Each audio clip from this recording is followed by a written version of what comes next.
नमस्ते, मैं चंद्रशेखर आप सभी को मैं अपने चैनल डिलीजेंट एकेडमी में स्वागत करता हूं। हम लोग बिहार एसएससी के लिए एक मैथ का सीरीज स्टार्ट किए थे, जिसमें हम लोग प्रत्येक दिन बिहार एसएससी में आए हुए मैथ का प्रीवियस ईयर क्वेश्चन और उस पर आधारित मैथ का क्वेश्चन कह रहे हैं। चलिए आज उस सीरीज में हम लोग आगे की तरफ चलते हैं। इससे पहले अगर आप मेरे चैनल पर नए हों तो चैनल को सब्सक्राइब कर लें और बेल आइकन को प्रेस करना बिल्कुल ना भूलें, ताकि आपको सबसे पहले लेटेस्ट नोटिफिकेशन मिलता रहे। चलिए अब हम लोग क्वेश्चन की तरफ चलते हैं। देखिए हमारा क्वेश्चन क्या दिया हुआ है। हमारा क्वेश्चन है किसी संख्या का भाजक भागफल का 25 गुना और शेषफल का 15 गुना है, वह संख्या क्या होगी जब शेष 375 हो। हमें क्या निकालना, संख्या निकालना है। अब देखिए हमें क्वेश्चन में क्या दिया हुआ है, हमें क्वेश्चन में दिया हुआ है कि भाजक जो है वो भागफल के 25 गुना के बराबर है, भागफल के 25 गुना के बराबर है और शेषफल के 15 गुना के बराबर है, 15 गुना के बराबर है। अब देखिए हमें क्वेश्चन में शेष कितना दिया हुआ है, 375, यानी हम इसके बराबर लिख सकते हैं 375 गुने 15। अब देखिए यहाँ से हमारा भाजक क्या निकल के आ जाएगा, यहाँ से हमारा भाजक क्या निकल के आ जाएगा। हम अगर 375 में 15 से गुना करेंगे तो हमारा भाजक निकल के आ जाएगा। हम यहाँ 15 से गुना करेंगे तो ये हमारा कितना हो जाएगा, 75 के 5 हाथ में 7, ये हमारा हो जाएगा 105 प्लस का 7 कितना हो जाएगा 112। 112 का हमारा क्या आ जाएगा, 2 हाथ में 11, ये हमारा हो जाएगा 45। 45 में 11 ऐड करेंगे, ये हमारा कितना हो जाएगा 56 हो जाएगा। अब देखिए यहाँ से हमारा भाजक कितना निकल के आ गया, भाजक निकल के आ गया 5625। अब देखिए हमें भाजक पता चल गया तो हम यहाँ से भागफल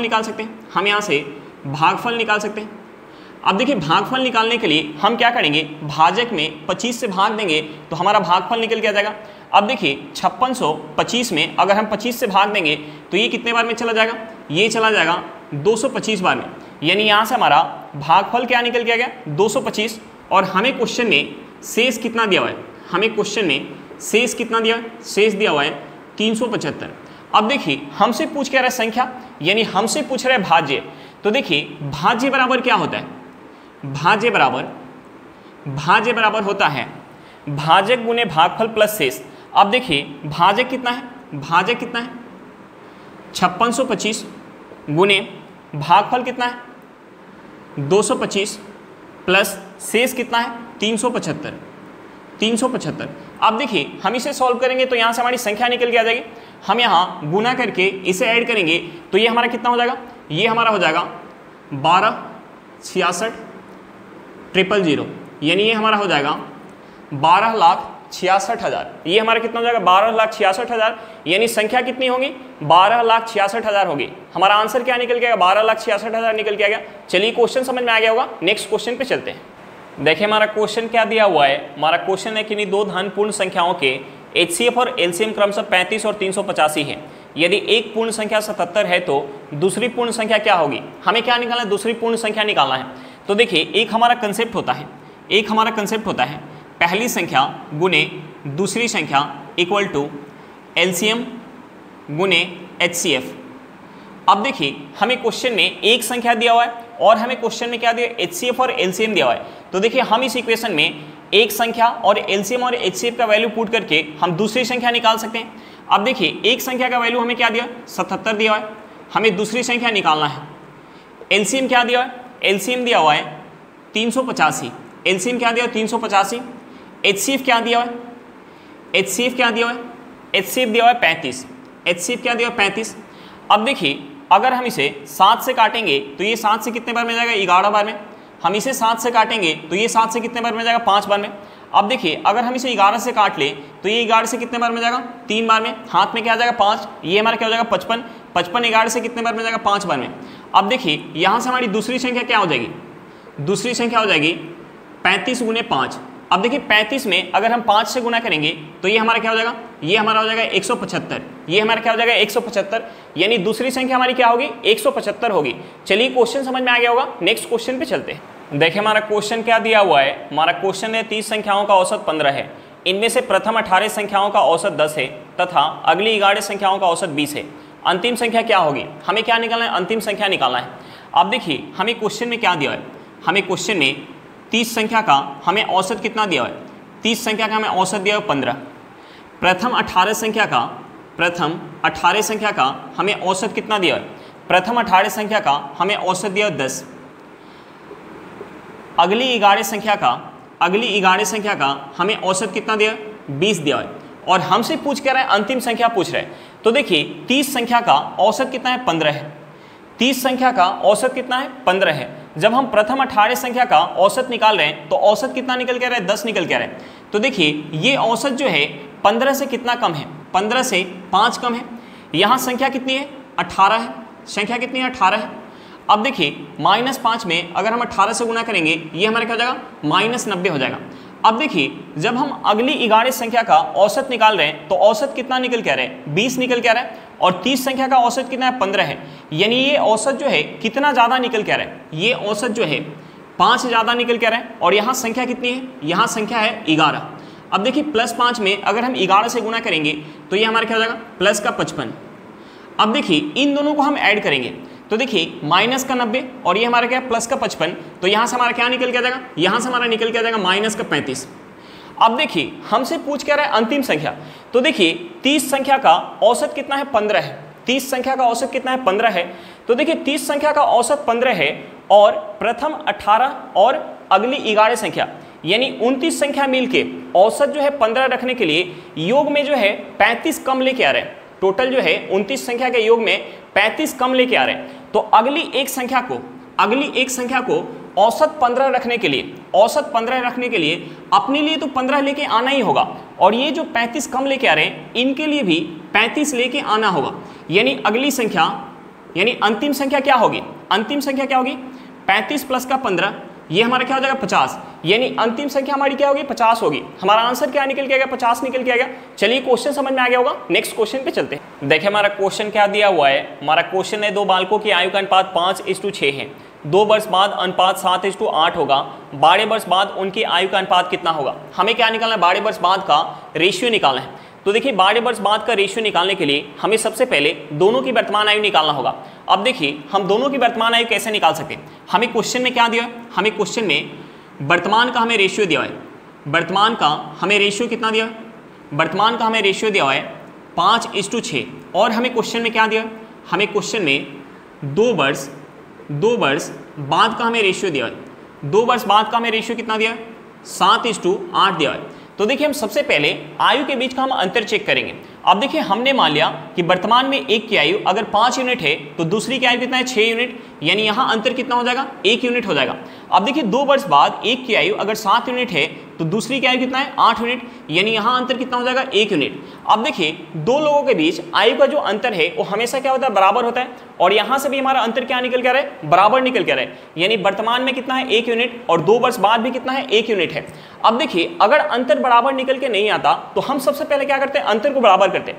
अब देखिए हम अंतर बराबर करने के लिए क्या करते हैं? अंतर बराबर करने के लिए हम नीचे वाले अंतर से ऊपर वाले रेशियो में गुना करते हैं और ऊपर वाले अंतर से हम नीचे वाले रेशियो में गुना करते हैं, तब जाके हमारा अंतर बराबर निकल के आ जाता है। लेकिन यहाँ हमारा अंतर बराबर निकल के आ रहा है। अब देखिए हमने मान लिया कि वर्तमान में एक की आयु अगर 5 यूनिट है तो 2 वर्ष बाद कितना हो जा रहा है? 2 वर्ष बाद कितना हो जा रहा है? 7 यूनिट।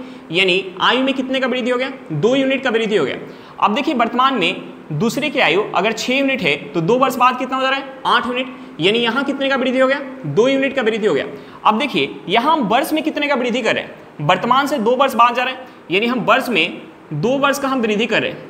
वर्ष में 2 वर्ष का वृद्धि कर रहे हैं तो आयु में कितने का वृद्धि हो रहा है? 2 यूनिट का। यानी इस 2 यूनिट का वैल्यू क्या होगा? 2 वर्ष होगा। तो 1 यूनिट का वैल्यू क्या हो जाएगा? 1 वर्ष। अब देखिए हमें 1 यूनिट का वैल्यू पता चल गया तो हम यहाँ से इस 5 यूनिट का वैल्यू निकाल सकते हैं। 5 यूनिट का वैल्यू क्या हो जाएगा? 5 वर्ष हो जाएगा। 5 यूनिट का वैल्यू क्या हो जाएगा? 5 यूनिट का वैल्यू क्या हो जाएगा? 5 वर्ष हो जाएगा। और इस 6 यूनिट का वैल्यू क्या हो जाएगा? 6 वर्ष हो जाएगा। अब देखिए दोनों का वर्तमान आयु हमें पता चल गया और हमसे पूछ रहा है 12 वर्ष बाद का रेशियो।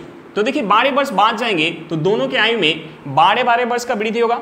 यानी एक का आयु अगर 5 वर्ष है तो 12 वर्ष बाद कितना हो जाएगा? 17 वर्ष हो जाएगा। और दूसरे की आयु अगर 6 वर्ष है तो 12 वर्ष बाद कितना हो जाएगा? 18 वर्ष हो जाएगा। यानी यहाँ से हमारा 12 वर्ष बाद का रेशियो कितना निकल के आ गया? 17:18 निकल के आ गया। हमारा आंसर क्या निकल के आ गया? 17:18 निकल के आ गया। चलिए क्वेश्चन समझ में आ गया होगा। नेक्स्ट क्वेश्चन पे चलते हैं। देखिए हमारा क्वेश्चन क्या दिया हुआ है। हमारा क्वेश्चन है एक बर्तन में A तथा B 2 द्रव पदार्थ 7:5 अनुपात में है। उस घोल से 9 लीटर निकालने के बाद उतनी ही B द्रव भर दिया गया है, तो A तथा B का अनुपात 1:1 हो गया है। तदनुसार उस बर्तन में आरंभ में द्रव A की मात्रा कितनी थी। हमें क्या निकालना है, आरंभ में द्रव A की मात्रा निकालना है। तो देखिए आरंभ का हमें रेशियो कितना दिया हुआ है, A और B का हमें रेशियो कितना दिया हुआ है, 7:5 दिया हुआ है। अब देखिए हमें क्वेश्चन में आगे क्या दिया हुआ है, हमें क्वेश्चन में आगे दिया हुआ है कि इस द्रव से 9 लीटर निकाला जा रहा है, इस द्रव से 9 लीटर निकाला जा रहा है। तो देखिए इस द्रव से 9 लीटर निकाला जाएगा, तो जो शेष द्रव बचेगा उसमें भी रेशियो हमारा क्या होगा, रेशियो हमारा 7:5 ही होगा। चेंज हमारा क्या हो जाएगा, केवल आयतन चेंज हो जाएगा, यानी यहाँ की अपेक्षा यहाँ जो है 9 लीटर आयतन कम होगा, यानी यहाँ भी शेष द्रव में भी रेशियो क्या होगा, शेष द्रव में भी रेशियो होगा 7:5। अब देखिए इस शेष द्रव में हम मिला क्या रहे हैं, जितना हम द्रव निकाले थे उतना ही जो है हम B मिला रहे हैं, उतना ही हम इसमें B मिला रहे हैं। तो B मिलाने के बाद रेशियो कितना हो जा रहा है, B मिलाने के बाद रेशियो कितना हो जा रहा है, रेशियो हो जा रहा है 1:1। अब देखिए हम इस शेष द्रव में मिला क्या रहे हैं, हम इस शेष द्रव में B मिला रहे हैं, B मिला रहे हैं, इसका मतलब क्या है, A का मात्रा क्या है, फिक्स है। तो देखिए हमने मान लिया कि शेष द्रव में A कितना है, 7 यूनिट है, तो B कितना है, 5 यूनिट। हम इसमें B 9 लीटर मिला रहे हैं, तो A हमारा कितना हो जा रहा है, 1 यूनिट, और B हमारा कितना हो जा रहा है, 1 यूनिट, और A का मात्रा हमारा क्या है, फिक्स है। तो देखिए हम सबसे पहले क्या करेंगे, A की मात्रा को बराबर करेंगे। अब देखिए इस 7 और 1 को बराबर करने के लिए हम क्या कर सकते हैं, अगर इस 7 में हम 1 से गुणा कर लें और इस 1 में हम 7 से गुणा कर लें तो ये दोनों बराबर हो जाएगा। अब देखिए अगर हम यहाँ 1 से गुणा करेंगे तो इस रेशियो में हमें 1 से गुणा करना पड़ेगा, इस रेशियो में 1 से गुणा करेंगे तो हमारा रेशियो क्या रह जाएगा, 7:5 ही रह जाएगा। और हम इस 1 में 7 से गुणा करेंगे तो हमें इस रेशियो में 7 से गुणा करना पड़ेगा, हमें जो है इस रेशियो में 7 से गुणा करना पड़ेगा, इस रेशियो में 7 से गुणा करेंगे तो ये हमारा हो जाएगा 7:7। अब देखिए यहाँ A कितना है, 7 यूनिट, और यहाँ भी A कितना है, 7 यूनिट, यहाँ B कितना है, 5 यूनिट, और यहाँ B कितना है, 7 यूनिट, यानी B जो है कितना से बढ़ गया, B जो है कितना से बढ़ गया, 2 यूनिट से। B 2 यूनिट से कब बढ़ रहा है, जब हम B में 9 लीटर बढ़ा रहे हैं। B जो है 2 यूनिट से कब बढ़ रहा है, जब हम B में 9 लीटर बढ़ा रहे हैं, यानी इस 2 यूनिट का वैल्यू क्या है, इस 2 यूनिट का वैल्यू क्या है, 9 लीटर है। 2 यूनिट का वैल्यू 9 लीटर है, तो हम यहाँ से टोटल जो है द्रव निकाल सकते हैं। अब देखिए A कितना है, 7 यूनिट, और B कितना है, 7 यूनिट, यानी टोटल जो है द्रव कितना है, 14 यूनिट है। अब देखिए हमें 2 यूनिट का वैल्यू पता है, तो हम यहाँ से 14 यूनिट का वैल्यू निकाल सकते हैं। अब देखिए इस 2 को अगर हमें 14 बनाना है तो हमें इसमें 7 से गुणा करना पड़ेगा, अगर हम इस साइड 7 से गुणा करें तो हमें इस साइड भी 7 से गुणा करना पड़ेगा। 9 में 7 से गुणा करेंगे तो ये हमारा कितना हो जाएगा, 63 लीटर, ये हमारा कितना हो जाएगा, 63 लीटर, यानी अंतिम में टोटल जो है द्रव कितना है, 63 लीटर। तो शुरुआत में भी टोटल द्रव कितना होगा, 63 लीटर, क्योंकि हम इसमें से 9 लीटर निकाल के और 9 लीटर मिला रहे थे, यानी शुरुआत में भी टोटल जो है द्रव कितना होगा, 63 लीटर होगा। शुरुआत में भी टोटल द्रव कितना होगा, 63 लीटर। और हमसे पूछ क्या रहे, A की मात्रा। तो देखिए यहाँ A कितना है, 7 यूनिट, और B कितना है, 5 यूनिट, यानी यहाँ टोटल जो है, यहाँ टोटल द्रव कितना है, 12 यूनिट। इस 12 यूनिट का वैल्यू हमारा क्या निकल के आ गया, 63 लीटर। 12 यूनिट का वैल्यू निकल के आ गया 63 लीटर। तो हम यहाँ से 1 यूनिट का वैल्यू निकाल सकते हैं। 1 यूनिट का वैल्यू कितना हो जाएगा, 1 यूनिट का वैल्यू कितना हो जाएगा, 1 यूनिट का वैल्यू कितना हो जाएगा, ये हमारा हो जाएगा 21/4 लीटर। 1 यूनिट का वैल्यू कितना हो जाएगा, 21/4 लीटर। अब देखिए मैं 1 यूनिट का वैल्यू पता चल गया तो हम यहाँ से 7 यूनिट का वैल्यू निकाल सकते हैं। हमें 1 यूनिट का वैल्यू पता चल गया तो हम यहाँ से 7 यूनिट का वैल्यू निकाल सकते हैं। 7 यूनिट का वैल्यू कितना हो जाएगा, हम इस 21 में अगर 7 से गुणा करेंगे तो ये हमारा कितना हो जाएगा, ये हमारा हो जाएगा 147/4 लीटर। अब देखिए हम इसे क्या लिख सकते हैं, हम इसे लिख सकते हैं, अगर इसे 4 से काटेंगे तो ये 4 से कितने बार में जाएगा, 3 बार में, हाथ में क्या जाए 2, ये कितना हो जाएगा 27। 27 जो है वो 4 से कितने बार में जाएगा, 27 जो है 4 से 6 बार में, हाथ में क्या आ जाएगा, हाथ में आ जाएगा 3/4, यानी यहाँ से हमारा क्या निकल के आ गया, A की मात्रा निकल के आ गया 36 सही 3/4 लीटर। A की मात्रा कितना निकल के आ गया, 36 सही 3/4 लीटर निकल के आ गया। चलिए क्वेश्चन समझ में आ गया होगा, नेक्स्ट क्वेश्चन पे चलते हैं। देखिए हमारा क्वेश्चन क्या दिया हुआ है, हमारा क्वेश्चन है चीनी के भाव में 25% की वृद्धि होती है यदि कोई परिवार चीनी पर किए जाने वाले अपने व्यय को पहले जैसा ही रखना चाहे तो परिवार द्वारा चीनी की खपत में कितने प्रतिशत कमी करनी होगी। अब देखिए हमें क्वेश्चन में क्या दिया हुआ है, हमें क्वेश्चन में दिया कि चीनी के मूल्य में 25% का वृद्धि हो रहा है, चीनी के मूल्य में 25% का वृद्धि हो रहा है। तो हम सबसे पहले इस 25% को फ्रैक्शन में चेंज करेंगे। देखिए 25% को फ्रैक्शन में चेंज करेंगे तो ये हमारा कितना हो जाएगा 1/4। तो देखिए हम यहाँ से चीनी के कीमत का रेशियो निकाल सकते हैं, हम यहाँ से चीनी के कीमत का रेशियो निकाल सकते हैं। अब देखिए पहले कीमत अगर 4 यूनिट होगा तो 4 पे 1 की वृद्धि होने के बाद कीमत कितना हो जाएगा 5 यूनिट। अब देखिए यहाँ से हमारा कीमत का रेशियो निकल के आ गया और हमें क्वेश्चन में आगे क्या दिया हुआ है, हमें क्वेश्चन में आगे दिया हुआ है कि परिवार चीनी पर किए जाने वाले अपने व्यय को पहले जैसा ही रखना चाहे, यानी खर्च क्या है फिक्स है। तो हमसे पूछ रहे हैं कि खपत में कितने प्रतिशत की कमी करनी होगी। तो देखिए खर्च हमारा फिक्स है, तो जो हमारा कीमत का रेशियो होगा उसका अपोजिट हमारा क्या हो जाएगा, उसका अपोजिट हमारा खपत का रेशियो हो जाएगा। यानी खपत का रेशियो हमारा क्या हो जाएगा 5/4। यानी पहले अगर 5 यूनिट का खपत कर रहा था तो अब जो है उसे 4 यूनिट का खपत करना होगा। यानी खपत में कितने का कमी करना होगा, 1 यूनिट का, कितने पर 5 पर, गुने 100 करेंगे तो यहाँ से हमारा कमी प्रतिशत निकल के आ जाएगा। अब देखिए 5 से 100 कितने बार में जाएगा, 20 बार में। यानी यहाँ से हमारा क्या निकल के आएगा 20%। यानी खपत पर उसे जो है 20% का कमी करना होगा। हमारा आंसर क्या निकल के आएगा 20% निकल के आ गया। चलिए क्वेश्चन समझ में आ गया होगा, नेक्स्ट क्वेश्चन पे चलते हैं। देखिए हमारा क्वेश्चन क्या दिया हुआ है, हमारा क्वेश्चन है एक वस्तु निर्धारित मूल्य पर बेची जाती है, यदि उसे 2/3 निर्धारित मूल्य पर बेचा जाता तो 10% हानि होती, तदनुसार निर्धारित मूल्य पर बेचने पर कितना लाभ होता। अब देखिए हमें क्वेश्चन में क्या दिया है, हमें क्वेश्चन में दिया है कि 2/3 निर्धारित मूल्य पर बेचा जाता है तो 10% का हानि होता है।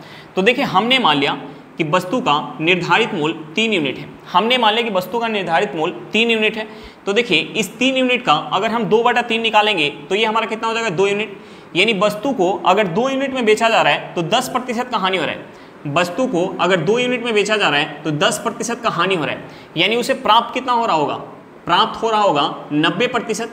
10% का हानि हो रहा है यानी उसे प्राप्त कितना हो रहा होगा 90%। अब देखिए जब 2 यूनिट में बेचा जा रहा है तो उसे कितना प्राप्त हो रहा है 90% प्राप्त हो रहा है। तो 3 यूनिट में अगर बेचा जाएगा तो उसे कितना प्राप्त होगा, 2 यूनिट का वैल्यू कितना है 90%, तो 1 यूनिट का वैल्यू कितना हो जाएगा 45%, तो 3 यूनिट का वैल्यू कितना हो जाएगा, 3 यूनिट का वैल्यू कितना हो जाएगा 135%। यानी निर्धारित मूल्य पर बेचा जाएगा तो उसे प्राप्त कितना होगा 135% प्राप्त होगा और वस्तु का लागत मूल्य अपने आप में क्या होगा 100%। यानी यहाँ उसे प्रॉफिट कितना हो जाएगा, यहाँ उसे प्रॉफिट हो जाएगा 35%। हमारा आंसर क्या निकल गया 35%। यानी वस्तु को अगर निर्धारित मूल्य पर बेचा जाएगा तो कितना का प्रॉफिट होगा 35% का प्रॉफिट होगा। चलिए क्वेश्चन समझ में आ गया होगा, नेक्स्ट क्वेश्चन पे चलते हैं। देखिए हमारा क्वेश्चन क्या दिया हुआ है, हमारा क्वेश्चन है यदि किसी आदमी को अपनी पूंजी के 1/4 भाग पर 3% ब्याज मिलता है, 2/3 पर 5% और शेष पर 11%, तो उसे समग्र पूंजी पर मिलने वाला प्रतिशत है। हमें क्या निकालना है, ओवरऑल पूंजी पर रेट ऑफ इंटरेस्ट निकालना है। अब देखिए हमें क्वेश्चन में क्या दिया है, हमें क्वेश्चन में दिया है कि 1/4 भाग पर उसका रेट ऑफ इंटरेस्ट कितना है 3% है। और हमें क्वेश्चन में क्या दिया है 2/3 पर रेट ऑफ इंटरेस्ट क्या है 5% है और शेष पर उसका रेट ऑफ इंटरेस्ट कितना है, शेष पर उसका रेट ऑफ इंटरेस्ट कितना है 11% है। तो देखिए हम सबसे पहले यहाँ पूंजी को कुछ मान लेते हैं। अब देखिए हम पूंजी क्या माने ताकि हमारा क्वेश्चन जो है आसानी से बन जाए, तो हम उसके लिए क्या करेंगे, इस 4 और 3 का एलसीएम लेंगे। 4 और 3 का एलसीएम हम निकालेंगे तो एलसीएम हमारा कितना हो जाएगा 12। तो देखिए हम पूंजी को 12 के मल्टीपल मानेंगे। तो देखिए हम यहाँ पूंजी मान लेते हैं 1200, हम यहाँ पूंजी मान लेते हैं 1200। अब देखिए 1200 का अगर हम 1/4 निकालेंगे और सभी के लिए हम टाइम क्या मान लेते हैं, पूंजी हम मान लेते हैं, पूंजी हम यहाँ मान लेते हैं 1200, पूंजी हम मान लेते हैं 1200 और हम यहाँ टाइम मान लेते हैं सभी के लिए, टाइम मान लेते हैं सभी के लिए 1 वर्ष, टाइम हम सभी के लिए मान लेते हैं 1 वर्ष। तो देखिए हम इस 1200 का 1/4 निकालेंगे तो ये हमारा कितना हो जाएगा, ये हमारा हो जाएगा 300, ये हमारा कितना हो जाएगा 300। यहाँ रेट ऑफ इंटरेस्ट कितना है 3%, टाइम कितना है 1 वर्ष, बटा कितना हो जाएगा 100 हो जाएगा। यानी यहाँ इतना ब्याज मिल जाएगा। अब देखिए दूसरा पूंजी क्या है 2/3 भाग। तो देखिए हम इसका अगर 2/3 भाग निकालेंगे, 2/3 भाग निकालेंगे तो ये कितना हो जाएगा, 2/3 भाग निकालेंगे तो ये हमारा हो जाएगा 800, ये हमारा कितना हो जाएगा 800। यहाँ रेट ऑफ इंटरेस्ट कितना है 5% और यहाँ भी टाइम कितना है 1 वर्ष, बटा कितना हो जाएगा 100। यानी यहाँ इतना ब्याज मिल जाएगा। अब देखिए शेष पूंजी कितना बच गया, यहाँ हमारा कितना है 300, ये हमारा कितना है 800, यानी ये मिला के हमारा कितना होगा 1100 और टोटल पूंजी हमने क्या मान के रखा है 1200, यानी शेष पूंजी हमारा कितना बच गया 100। अब देखिए 100 को जो है 11% के दर से 1 वर्ष के लिए बटा 100, यानी यहाँ इतना ब्याज मिल जाएगा। अब देखिए हम यहाँ से टोटल ब्याज काउंट करते हैं तो हम यहाँ से 2 जीरो से 2 जीरो काट सकते हैं, यहाँ से भी हम 2 जीरो से 2 जीरो काट सकते हैं और यहाँ से भी 2 जीरो से 2 जीरो काट सकते हैं।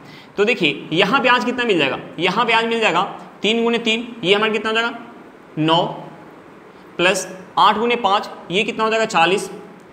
और यहाँ हम अगर 11 में 1 से गुना करेंगे तो ये हमारा कितना हो जाएगा 11 हो जाएगा। अब देखिए हम इसे ऐड करेंगे तो ये हमारा कितना हो जाएगा 60 यूनिट। यानी टोटल जो है उसे ब्याज कितना मिल रहा है, ओवरऑल उसे ब्याज कितना मिल रहा है 60 यूनिट ब्याज मिल रहा है। जब हम प्रिंसिपल को मान के रख रहे हैं 1200 यूनिट, यानी हम यहाँ से ओवरऑल उसका रेट ऑफ इंटरेस्ट निकाल सकते हैं। अब देखिए टोटल जो है उसका ब्याज कितना है 60 यूनिट है, कितने पर 1200 यूनिट पर गुने 100 करेंगे तो यहाँ से हमारा क्या निकल के आ जाएगा, ओवरऑल रेट ऑफ इंटरेस्ट निकल के आ जाएगा। अब देखिए हम 2 जीरो से 2 जीरो काट सकते हैं, 12 से 60 कितने बार में जाएगा 5 बार में, यानी यहाँ से हमारा ओवरऑल रेट ऑफ इंटरेस्ट क्या निकल के आएगा 5% निकल के आ गया। हमारा आंसर क्या निकल के आएगा 5% निकल के आ गया। चलिए क्वेश्चन समझ में आ गया होगा, नेक्स्ट क्वेश्चन पे चलते हैं। देखिए हमारा क्वेश्चन क्या दिया हुआ है, हमारा क्वेश्चन है ए तथा बी मिलकर एक कार्य 20 दिनों में कर सकते हैं, बी तथा सी उसी कार्य को 10 दिनों में और सी तथा ए 12 दिनों में कर सकते हैं। तदनुसार ए बी तथा सी एक साथ वही कार्य कितने दिनों में पूरा कर सकते हैं। तो देखिए हम सबसे पहले क्या करेंगे, जो यहाँ हमारा समय दिया हुआ है हम उस समय का एलसीएम निकालेंगे। देखिए हमारा समय क्या दिया है 20 दिन, दूसरा समय क्या दिया 10 दिन और तीसरा समय क्या दिया 12 दिन। तो हम सबसे पहले इन तीनों समय का एलसीएम निकालेंगे। तो देखिए 20, 10 और 12 का हम एलसीएम निकालेंगे तो एलसीएम क्या निकल के आ जाएगा 60 निकल के आ जाएगा। अब देखिए हम टोटल काम को मान लेते हैं 60 यूनिट, अब देखिए इस 60 यूनिट काम को जब ए और बी मिलकर करें, तो 20 दिन का समय लग रहा है। इस 60 यूनिट काम को जब बी और सी मिलकर कर रहे हैं तो 10 दिन का समय लग रहा है। और इस 60 यूनिट काम को जब सी और ए मिलकर करें तो 12 दिन का समय लग रहा है। तो देखिए हम यहाँ से इनका एफिशिएंसी निकाल सकते हैं। अब देखिए ए प्लस बी 20 दिन में अगर 60 यूनिट काम कर रहे हैं तो एक दिन में कितना काम करेंगे, एक दिन में 3 यूनिट काम करेंगे। बी प्लस सी 10 दिन में अगर 60 यूनिट काम कर रहे हैं तो एक दिन में कितना काम करेंगे 6 यूनिट। सी प्लस ए 12 दिन में अगर 60 यूनिट काम कर रहे हैं तो एक दिन में कितना काम करेंगे 5 यूनिट। अब देखिए यहाँ से इनका एफिशिएंसी निकल के आ गया और हमसे पूछ क्या रहा है कि तीनों मिलकर उस काम को करेंगे तो काम को पूरा करने में कितना दिन समय लगेगा। तो देखिए हम सबसे पहले क्या करेंगे, तीनों का एफिशिएंसी निकालेंगे, यानी सबसे पहले ए प्लस बी प्लस सी का एफिशिएंसी निकालेंगे। तो देखिए ए प्लस बी प्लस सी का एफिशिएंसी हम कैसे निकाल सकते हैं, हम यहाँ से अगर तीनों जोड़ों का एफिशिएंसी अगर हम ऐड कर लें तो यहाँ से हमारा क्या निकल के आ जाएगा, यहाँ हमारा 2 ए हो जाएगा, 2 बी और 2 सी, यानी हम यहाँ से लिख सकते हैं 2 गुने ए प्लस बी प्लस सी और एफिशिएंसी ऐड करेंगे तो ये हमारा कितना हो जाएगा, ये हमारा हो जाएगा 11 प्लस 3 कितना हो जाएगा 14। अब देखिए 2 से 14 कितने बार में जाएगा 7 बार में, यानी यहाँ से a प्लस बी प्लस सी का इफिशियंसी क्या निकल गया 7 यूनिट। तो देखिए 7 यूनिट इफिशियंसी के साथ अगर 60 यूनिट काम करेंगे, 60 यूनिट काम करना है, 7 यूनिट इफिशियंसी के साथ कितना समय लग जाएगा 60/7 दिन। अब देखिए हम इसे क्या लिख सकते हैं, हम इसे लिख सकते हैं ये 7 से 7 8 56, यानी 8 सही 4/7 दिन, यानी कितना समय लग जाएगा, तीनों मिलके अगर उस काम को करेंगे तो कितना समय लग जाएगा 8 सही 4/7 दिन का समय लग जाएगा। हमारा आंसर क्या निकल गया 8 सही 4/7 दिन। चलिए क्वेश्चन समझ में आ गया होगा, नेक्स्ट क्वेश्चन पे चलते हैं। देखिए हमारा क्वेश्चन क्या दिया हुआ है, हमारा क्वेश्चन है एक नौका स्थिर जल में 13 किलोमीटर पर घंटा की गति से चल सकती है। यदि समान दिशा में धारा की गति 4 किलोमीटर पर घंटा हो तो नौका विपरीत दिशा में 63 किलोमीटर कितने समय में जाएगी। अब देखिए हमें क्वेश्चन में क्या दिया है, हमें क्वेश्चन में शांत जल में नाव का स्पीड कितना दिया है 13 किलोमीटर पर घंटा और हमें धारा का स्पीड कितना दिया हुआ है, धारा का स्पीड दिया हुआ है 4 किलोमीटर पर घंटा। तो हमसे पूछ रहा है कि 63 किलोमीटर धारा के विपरीत जाने में कितना समय लगेगा। तो देखिए जब नाव धारा के विपरीत दिशा में जाएगी तो उस केस में क्या होगा, जब नाव धारा के विपरीत दिशा में जाएगी तो उस केस में नाव का स्पीड और धारा का स्पीड माइनस हो जाएगा। तो देखिए जब धारा के विपरीत दिशा में जाएगी तो उस केस में क्या हो जाएगा, नाव का स्पीड माइनस का धारा का स्पीड हो जाएगा, यानी स्पीड क्या हो जाएगा, स्पीड हो जाएगा 9 किलोमीटर पर घंटा। धारा के विपरीत दिशा का स्पीड क्या हो जाएगा 9 किलोमीटर पर घंटा। अब देखिए हमें जो है स्पीड पता चल गया, धारा के विपरीत दिशा का स्पीड हमें क्या पता चल गया 9 किलोमीटर पर घंटा। डिस्टेंस हमें क्वेश्चन में क्या दिया है, डिस्टेंस हमें दिया हुआ है 63 किलोमीटर और हमसे पूछ क्या रहा है टाइम। तो देखिए हम यहाँ से टाइम निकाल सकते हैं, हमारा डिस्टेंस जो है दिया हुआ है और स्पीड हमें पता चल गया, तो हम यहाँ से टाइम निकाल सकते हैं। टाइम निकालने के लिए हम इस डिस्टेंस में स्पीड से भाग देंगे। तो देखिए 63 में अगर हम 9 से भाग देंगे तो ये कितने बार में जाएगा, 7 बार में, यानी यहाँ से समय क्या निकल के आ गया, 7 घंटा। समय क्या निकल के आ गया, 7 घंटा निकल के आ गया। चलिए क्वेश्चन समझ में आ गया होगा। आज के लिए इतना ही, फिर मिलते हैं नेक्स्ट क्लास में। अगर क्लास अच्छा लगे तो क्लास को लाइक करिएगा। अगर आप मेरे चैनल पर नए हो तो चैनल को सब्सक्राइब करिएगा और क्लास को अपने दोस्तों के साथ शेयर करना बिल्कुल मत भूलिएगा। चलिए बाय बाय।